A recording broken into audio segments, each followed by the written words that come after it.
Some of the content in this podcast does not belong to me and is displayed for entertainment purposes only. Disclaimer. The Goldie Gossip Podcast. Start with the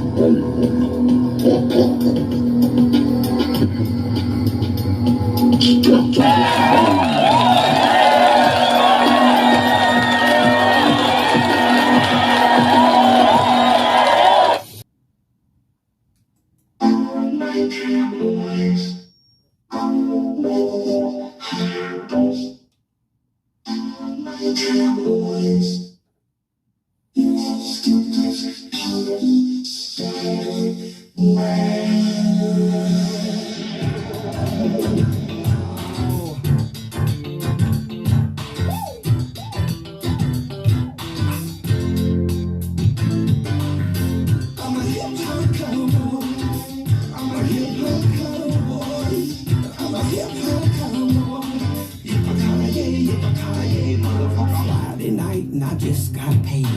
Going to the honky tonk bar to get laid. Yep, got my chaps, I don't need my gas. Got my horse and of course my studs and hat. I had a hard day's work, it's been a long day. For the rest of the night I'ma do it my way. Oh, tonight I'm hooking up with the posse. Ain't gotta worry about the paparazzi. Ain't nobody about the stars. Where I feel they lying, where I feel like stars. I be stepping up to the line days. While I'm drinking and smoking, later we can get to romance. It's all about blacks and whites. Party all night, chill on, no fights. And you know tonight we're on the hood. Country and hood, man, it's all good. I'm a hip-hop cowboy. I'm a hip-hop cowboy. I'm a hip-hop cowboy. Yippee-ki-yay, motherfucker. Homeboys hoppin' with a dope-see-do. 4 or 5 pennies feeling my flow. Homeboys hoppin' with a dope-see-do. Ride me outside, ride me outside.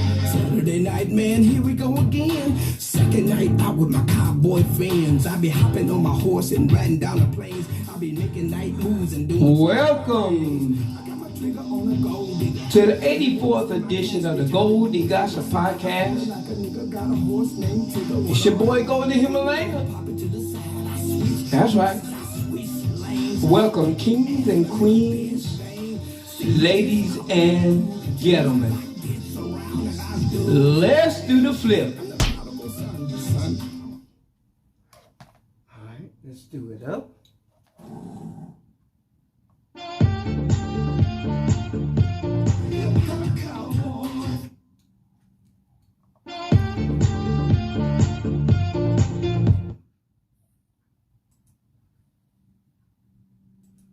Flip, we're almost there, guys.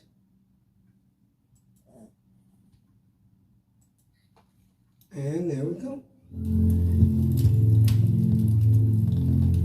Hey guys, let's kick it. I want to get right into some Goldie Gossip news.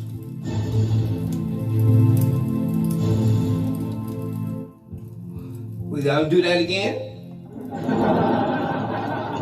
Stupid.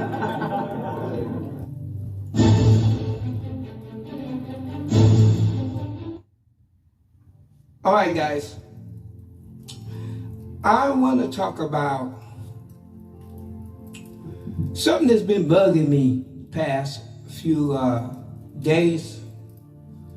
I want to talk to you about how no good deed goes unpunished. That's right.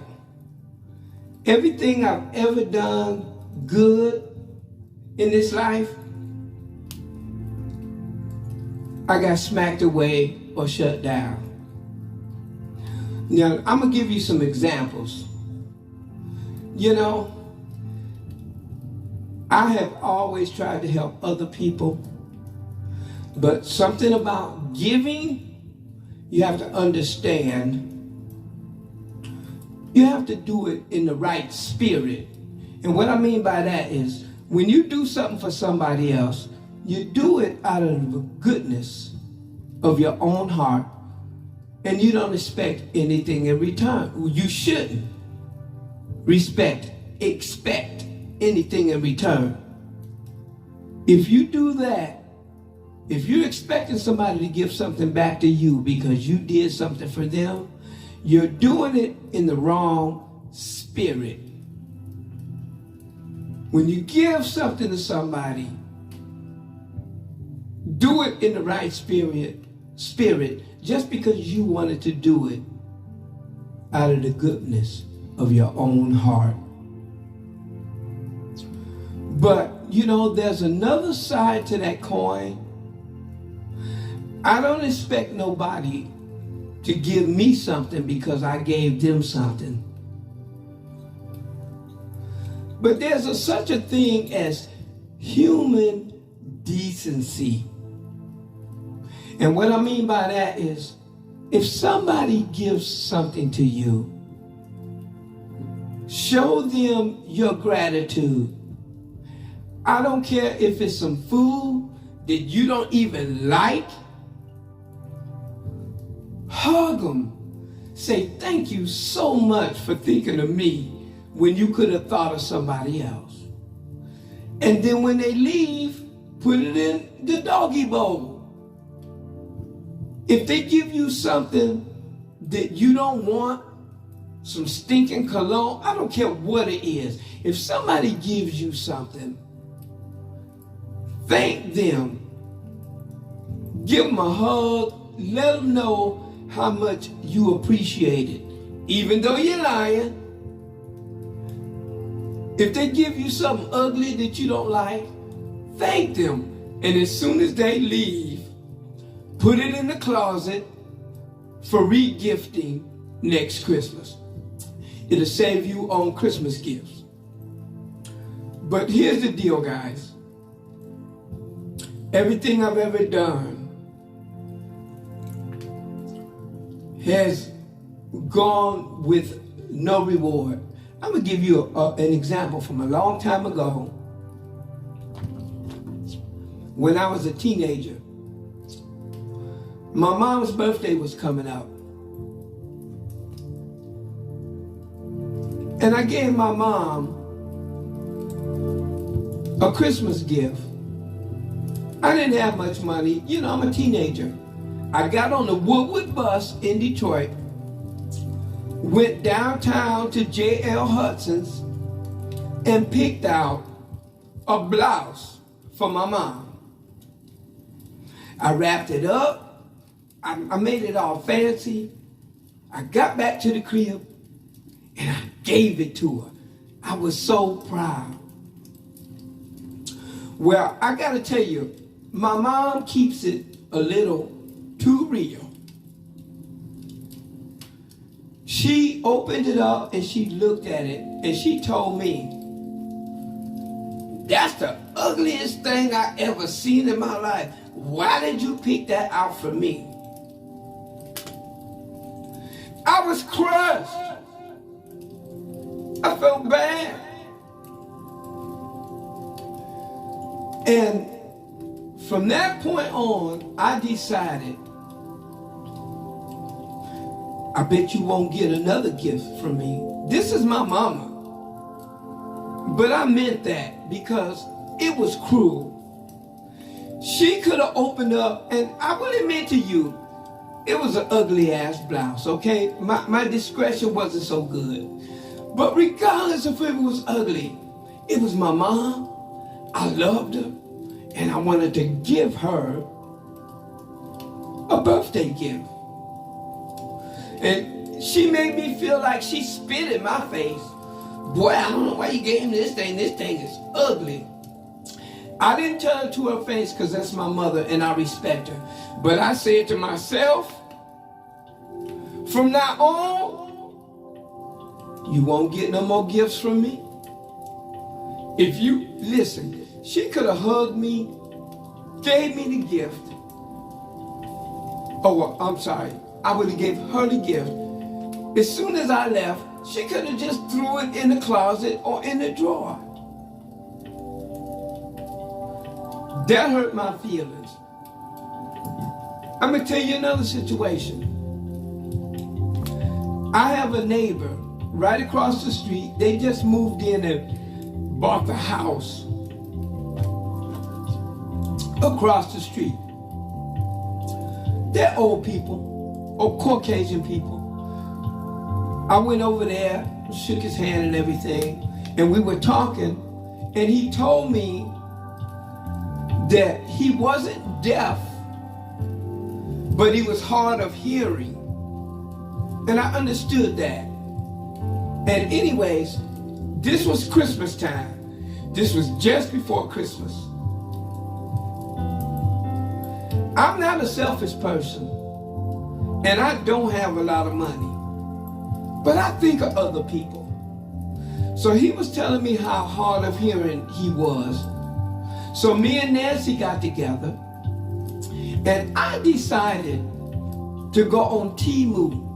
You guys need to go to the Temu app, T-E-M-U.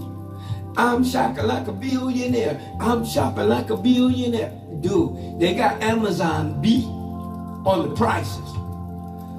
Go to Temu and check out all of the cool stuff that they got. Quality stuff for way more affordable prices. So anyways, I'm thinking about the old dude, and I say, he needs hearing aids.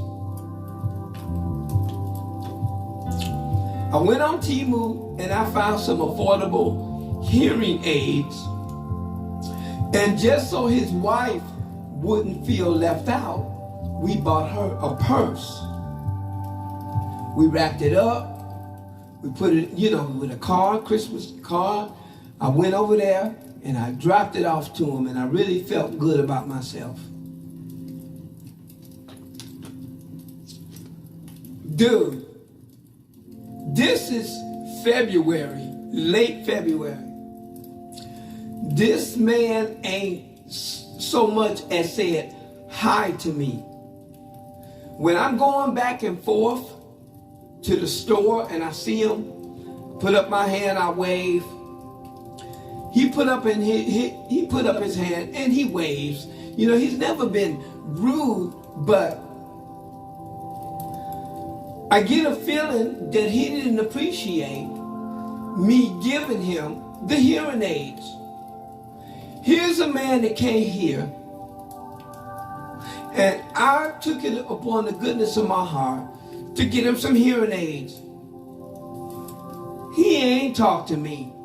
When I see him I don't know if he waving or just throwing his hand at me.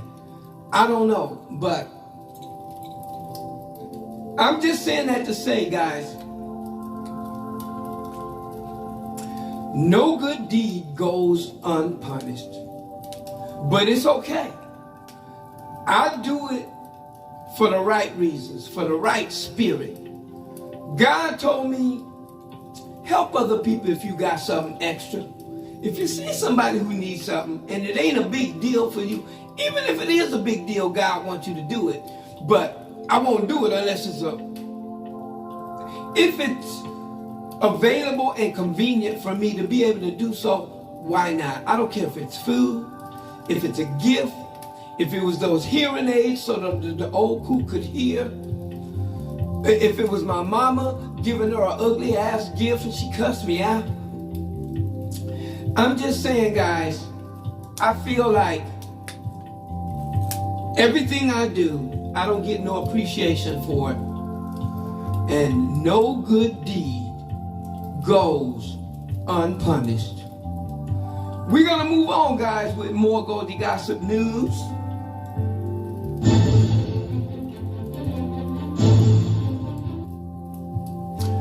I want to talk about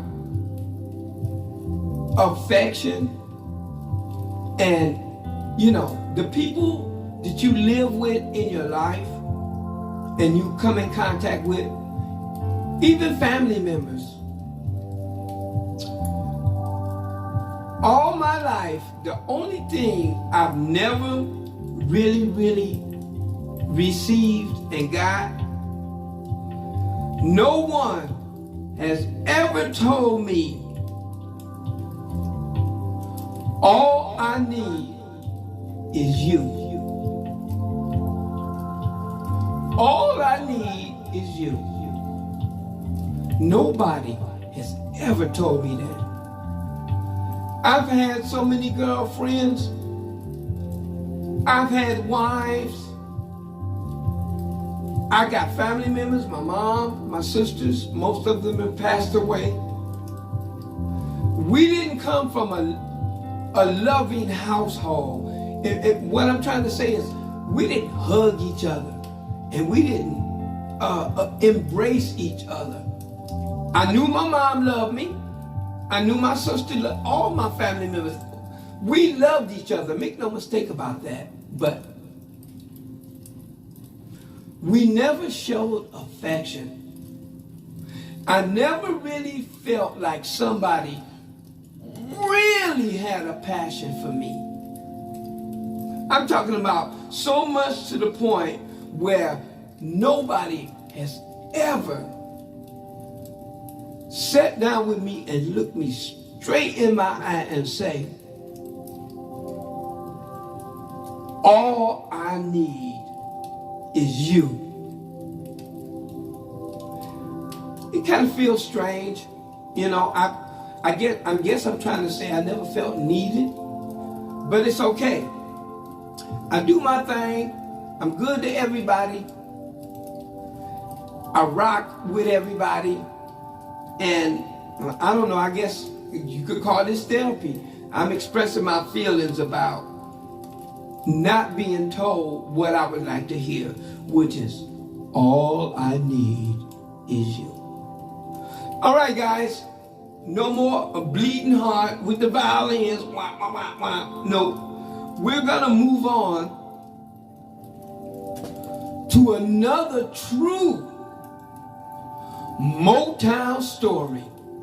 That's right, I got lots of Motown stories, Hollywood stories, LA stories. But this one, we're going to talk about Berry Gordy Sr. All right, now, don't get it confused. I'm not saying Berry Gordy Jr., the founder of Motown. I'm talking about his dad, Berry Gordy Sr. That's right. But before I do that, I want to show you pictures of Berry Gordy Sr. And I'm going to talk about this story after the clip. Check it out.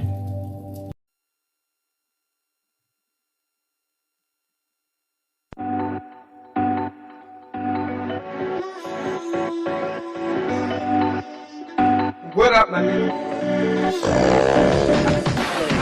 What up, Joe? What up, Joe? What up, Joe? 313. What up, Joe? What up, Joe? What up, Joe? 313 Detroit. Yeah, the next we gon' chill up. We gon' let the water let the whole house. So that was a clip, guys, of Berry Gordy Sr., what he looked like. And I gotta go back to Motown now. I gotta take you back. I gotta take you way back to 1967.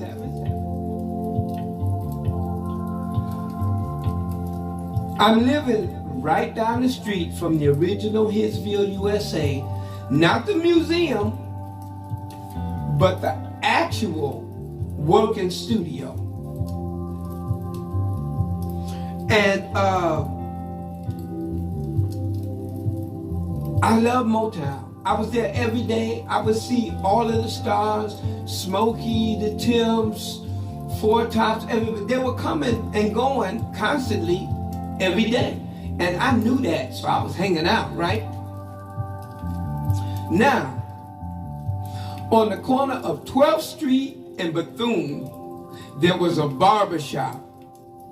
It's called Jeff's Barbershop, Mr. Jeff. It was almost like barbershop on TV. It was a local barbershop. Only the locals went there to get their haircuts and everything. And Berry Gordy Sr. would go to Jeff's barbershop every Friday night. Well, every Friday evening. Sometime he would come in a town car. Sometimes he would come in a limousine, and he would pull up. And keep in mind, he didn't have that much hair. He was light-skinned like me. He had freckles on his cheeks. He had a white goatee and a white beard. And I always said he looked like the Colonel from Kentucky Fried Chicken. He looked just like the Colonel from Kentucky Fried Chicken. I always said that. He didn't even look black. Like I said, he was light like me, and he had the freckles, and he even wore a cord tie. He didn't wear a traditional tie or a bow tie. He wore a cord tie, just like the Colonel in Kentucky Fried Chicken. And anyways, every Friday, he would go there to Mr. Jeff's barbershop. And as soon as he go in, Mr. Jeff would close the blinds, put up the close sign, and they would be in there. And I could smell the weed. I know they was smoking weed and stuff. Probably doing other stuff too. I couldn't see, but I could hear them laughing in there. And it was a big deal. It was like someplace that Berry Gordy Sr. could go to in the hood without all of the Motown stuff. And so one day, I decided I was going to wait for him, because I knew he was going to show up. And I was there. So his town car pulled up, he got out, and I walked right straight up to him. And I said, Mr. Gordy, I was 13 years old. I was 13 years old. And I was young, but I was ambitious. You know, the Temps was kicking butt. Motown was in its heyday, okay? So I was infatuated. And I told him, Mr. Gordy, can I be in Motown? Keep in mind, guys, in reality, I wasn't ready. I wasn't the Goldie Himalaya you see now. If I would have been that cat, they would have signed me immediately. But I was 13, and I just wanted to be in Motown. And Mr. Gordy Sr. put his arm around my neck, and he said, son, are you in school? I told him, yes, sir. He says, are you serious about being in Motown? I said, yes, sir. He said, I tell you what, you graduate from school and you come back and see me, and I'll give you a shot. Man, I went crazy. I went back home to my boys. I told them, man, I just met Berry Gordy Sr. He told me if I graduated from school, I could be in Motown. Well, nevertheless, Mr. Gordy, he passed away long before I was ready to even be involved. But anyways, I'm telling you guys about my Motown disappointments. I always rock with Motown. I mean, I had the passion because I was there in the beginning when they first started Motown. And Berry Gordy sold Motown in 1988 to MCA, and he sold it for $61 million. All of that great stuff for Motown, they sold it for $61 million. Well, Berry Gordy Jr. sold it for $61 million back in 1988, which was sad. And they pissed me off because not only did they turn me down in Detroit, which I could understand that, but I wasn't ready, but they moved to Los Angeles. I moved to Los Angeles. And I went to their offices, and I was ready then. It was on the corner of Vine and Sunset Boulevard, building right on the corner across the street from the Merv Griffin Studios, right on Vine. So I submitted my demo tapes. Things wasn't digital for me back then. I was still on, because everything was analog, so I had cassette tapes. I went up there, I submitted my stuff. They blew me off. And it really, really hurt my feelings, but I want to talk about Smokey Robinson. In my opinion, and you can do your research, Smokey Robinson was the person that made everything happen in the beginning. They needed songs. They needed songs in the beginning. And Berry Gordy and Smokey was tight from the excuse me, from the very beginning. I looked up and I Googled all of Smokey's accolades. All of the people he wrote for. He wasn't just Smokey Robinson and the Miracles. He wrote for everybody. Now, what I want to do is I want to show you a clip of Smokey Robinson with Howard Stern. And after the clip, I want to give you Smokey's accolades so that you know that Smokey Robinson is the real person responsible for making everything jail with Motown. Check out the clip, guys.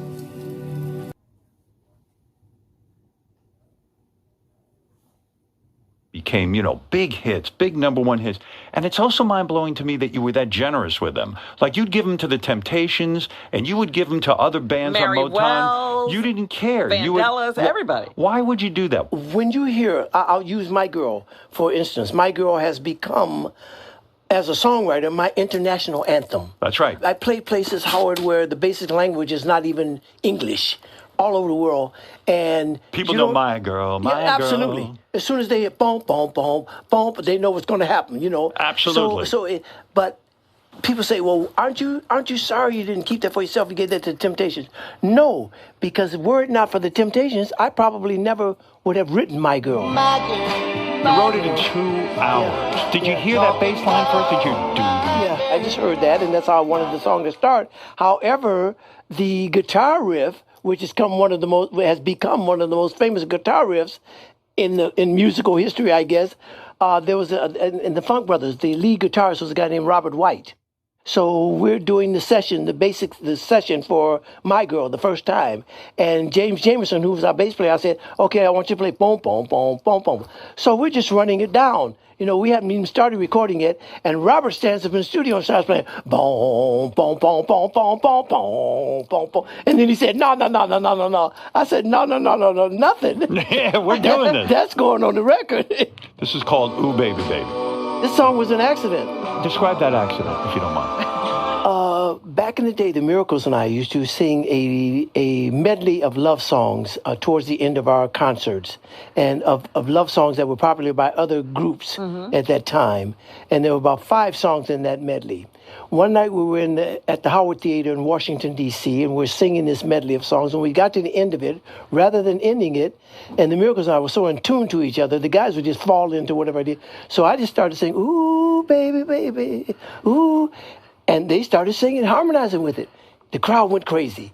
So we said, okay, we'll put that in every night. So we put that in, and then we said, hey, we might as well make a record like that, and we did. And how does that process go? After you do the "Ooh Baby Baby," the crowd's like that little riff. Mm-hmm. You go home, you think about that, Absolutely. and then you create a lyric and you create the rest of the song. Yes. And then the process works differently sometimes too. Like for example, on the tracks of My Tears, you didn't write the music, but the guy who wrote the music couldn't figure out the lyrics. Right. So he comes to you, right? Yeah. And he says, "Hey, Smokey, I got a great little track here." He was my guitarist. Right. Yeah, and he used to put his guitar riffs on tape for me and give them to me. Hard to write the lyrics to this? Yeah, it was. Why? It just took me a while to come up with something that I felt was different. The first part of the song, for this song that I ever wrote, was take a good look at my face, see my smile looks out of place. If you look closer, it's easy to trace that you're gone. No, that's not it. It's easy to trace that I still love you, you don't love me. No, that's not it. I went through several of those, One morning, Howard, I'm shaving, and I'm looking at my face in the mirror, and I'm saying, gosh, what if a person had cried so much until if you look closely at their face, you could see tracks that their tears had made. And I said, that's it. Wow. So, and the rest of the song fell into place after that.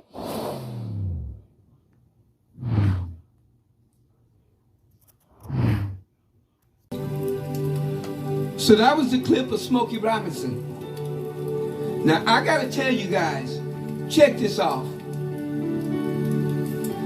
I want to give you just a few. I don't even have time to give you all of the people that he has produced songs for. And I want to start out with the Miracles, of course. I Like It Like That, and all of the Smokey Robinson and the Miracle songs. We have Diana Ross and the Supremes, The Composer. The song is The Composer. All of these songs, you can Google them and listen to them. Then he wrote for Brenda Holloway, When I'm Gone, back in the 60s. He wrote for Daryl Hall and John Oates, The Way You Do the Things You Do. But many artists did The Way You Do the Things You Do. The Temptations did it, but he wrote that for Daryl Hall and John Oates. Then he wrote for Mary Wells, Laughing Boy, and My Guy. Keep in mind, My Guy was reproduced by a lot of different artists in those days. But Smokey wrote it for Mary Wells. He wrote Laughing Boy and My Guy. Then he wrote for Sister Sledge, My Guy. They did a version of My Guy, and that was Sister Sledge. Rita Coolidge, he did a recording for Rita Coolidge.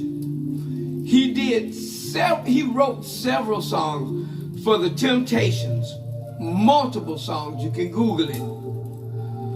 The Supremes and the Temptations did a special, and there was a song called I'll Try Something New. One of my favorite Supreme Temptation collaborations, I'll Try Something New. Smokey wrote that. He wrote for the Rolling Stones, Going to a Go-Go. Now, from what I understand, the Miracles did Going to a Go-Go. But from what I understand, he wrote that for the Rolling Stones. He did a song for Suave, one of the newer artists, Suave. He's done multiple songs for the Marvelettes. The Hunter Gets Captured by the Game, that's an old one from the 60s. Smokey wrote that. He wrote for Johnny Rivers. He wrote several songs for the Four Tops. One of them amongst Still Waters Run Deep. Smokey wrote that. He wrote music for Kim Carnes. You can Google her. And last but not least, no, it's not. This is not the last one. But Captain and Tennille. You guys wouldn't remember Captain and Tennille unless you grew up in the 70s. But he wrote songs for Captain and Tennille. And last but not least, he wrote for the group in Motown, Rare Earth. he wrote Get Ready for Rare Earth. But from what my understanding, the Temptations did Get Ready. But from my records, he wrote it for Rare Earth. Okay, guys, that's my true Motown story. I love telling these stories because I was there to live this stuff. And I want to give a big shout out to Detroit, to Motown, to Berry Gordy Jr., Berry Gordy Sr., to the Temptations, and to all of the Motown stars that shaped the canvas of Goldie Himalaya. I'm going to close this out with another Goldie Himalaya video. Thanks for rocking with me, peeps. See you next podcast. Goldie Himalaya, y'all.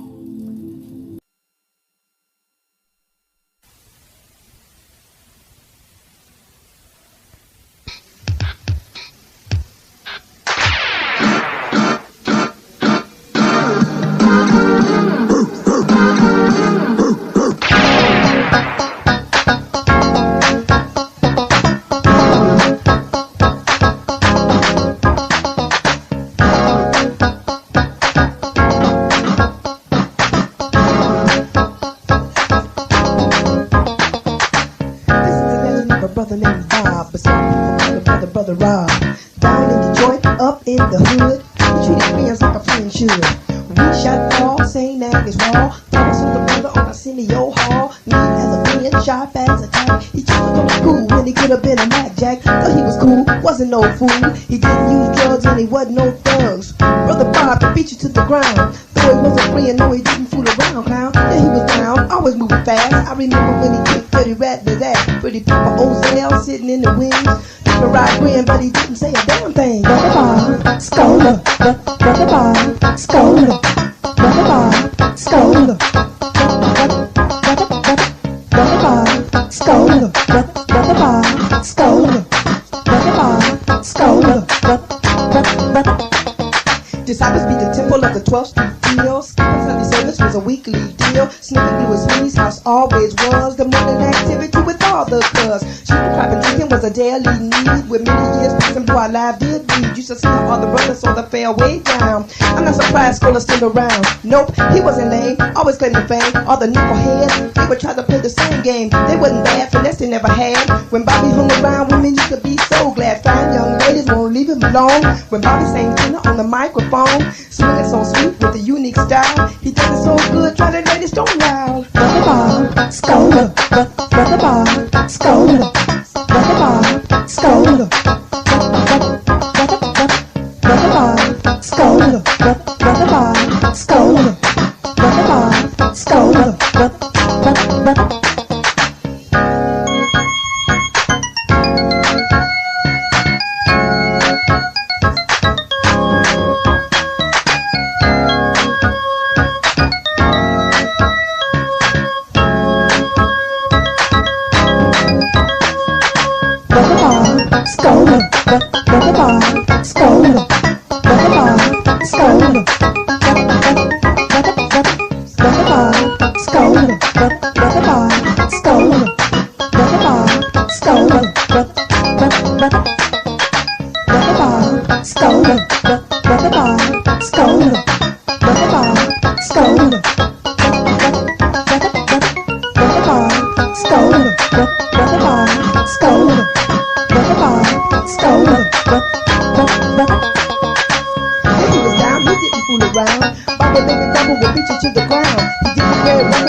So down in Detroit, up in the hood, we treated friends like a friend should. Although some people call the brother Rob, this is the legend of a brother named Bob.